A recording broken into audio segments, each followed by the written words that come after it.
أهلا بكم. في الفيديو ده عايز أشرح لكم الطريقة السهلة والصح عشان تربطوا سماعات البلوتوث بموبايلكم الإندرويد، وممكن كمان طريقة دي تنفع للآفون. دايما بنصح أنكم تشحنوا أجهزتكم من مخرج USB بتاع الكمبيوتر بلا شاحن الحيطة المباشر، عشان ده ممكن يضر السماعة ويخليها ما استعرفش تتوصل بالموبايل. وقبل ما نبدأ بنصحكم تسيب السماعة تشحن على الأقل 15 دقيقة عشان عملية التوصيل تتم من غير مشاكل. ولحاجة، لو سماعاتكم لسه جديدة، في موديلات بتيجي بلصقة صغيرة على سنون الشحن لازم تشيلوها. أتأكدوا إن ما فيش أي بلاستيك حماية عشان السماعة تعرف تشحن وتشتغل. بعد كده شوفوا علبة السماعات، هتلقوا لمبة LED بتنور عشان تعرفكم إنها بتشحن. في حالات كتير لازم تسيبوها 10 دقائق تشحن عشان يكون فيها طاقة كفاية للربط.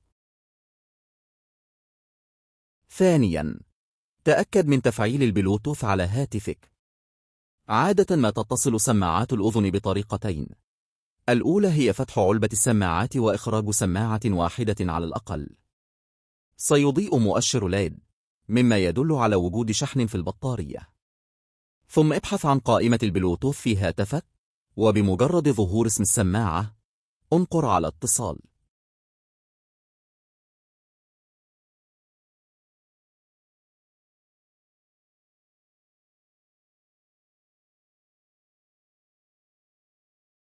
أما الطريقة الثانية، إذا كانت العلبة مزودة بزر، فتتضمن الضغط عليه مع الاستمرار لبضع ثوان.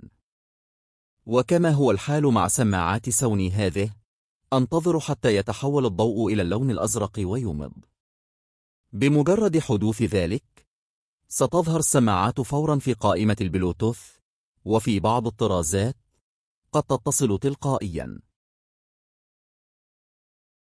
إذا لم يظهر مكبر الصوت لسبب ما، فتأكد من أن هاتفك المحمول غير متصل بجهاز آخر في نفس الوقت، مثل مكبر صوت آخر أو ساعة ذكية، لأن هذا قد يتسبب أحيانا في تداخل الإشارة. إذا أرضت فصل سماعات الرأس لتوصيلها بجهاز آخر، فانتقل إلى إعدادات البلوتوث، واختر اسم سماعات الرأس، ثم انقر على نسيان الجهاز أو إلغاء الاقتران. ستكون سماعات الرأس جاهزة بعد ذلك للاتصال بأي هاتف محمول أو كمبيوتر أو جهاز لوحي آخر. إذا أعجبك الفيديو، فسأكون ممتنا جدا لو اشتركت في القناة وتركت تعليقا. أراكم في الفيديو القادم. مع السلامة.